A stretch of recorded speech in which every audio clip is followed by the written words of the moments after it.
नमस्कार दोस्तों, कैसे हो आप सब। तो आइए आज का अपना न्यू टॉपिक है काव्य गुण। तो स्टार्ट करते हैं। काव्य या साहित्य का ऐसा तत्व जो काव्य में आकर्षण अथवा शोभा उत्पन्न करता है उसे काव्य गुण कहते हैं। अथवा काव्य में विद्यमान ऐसा तत्व जो रस को प्रदान करे और काव्य में भाव सौंदर्य को बढ़ाए उसे काव्य गुण कहते हैं।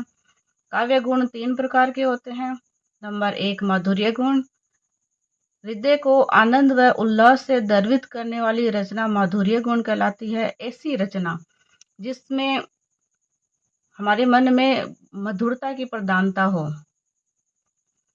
ऐसी रचना जिसके अंदर श्रृंगार रस, शांत रस और करुण रस विद्यमान हो उसे माधुर्य गुण कहते हैं।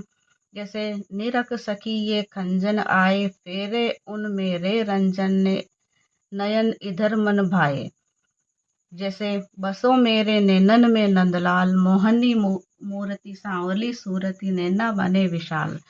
इन जो काव्य कृतियां की जो पंक्तियां हैं इनको पढ़कर हमारे मन में मधुर मधुर तरंगे सी उठने लग जाती है, उसे माधुर्य गुण कहते हैं। नंबर 2 प्रसाद गुण। किसी काव्य को पढ़ते ही श्रोता के मन में अर्थ स्पष्ट हो जाए वहाँ प्रसाद गुण होता है। जैसे किसी रचना को पढ़ते ही हमें अर्थ पता लग जाता है और हमें कठिन शब्दों की आवश्यकता ही नहीं होती है, जिसमें कोई अन्य रस नहीं होते हैं।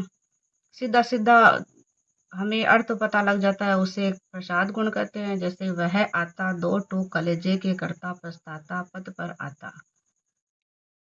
नंबर 3 ओज गुण। वह काव्य कृति जो श्रोता के मन में ओजस्विता का संचार कर देती है उसे ओज गुण कहते हैं। ऐसी रचना जिसको पढ़कर हमारे मन में कुछ कर दिखाने की, कुछ बनने की, पढ़ाई करके कुछ बड़ा बनने की और युद्ध करने की ललक पैदा होती है, उसे ओज गुण कहते हैं। इस ऐसी रचनाओं से हम मोटिवेट होते हैं और हमारे मन में कुछ बड़ा काम करने की इच्छा जागृत होती है, उसे ओज गुण कहते हैं। जैसे खूब लड़ी मर्दानी वह तो झांसी वाली रानी थी। इस रचना को पढ़कर हमारे मन में कुछ करने की ललक पैदा होती है, उसे ओज गुण कहते हैं। तो कैसा लगा ये टॉपिक, प्लीज़ कमेंट करके ज़रूर बताइएगा, लाइक करिएगा और इस चैनल को सब्सक्राइब करिएगा। Thank you.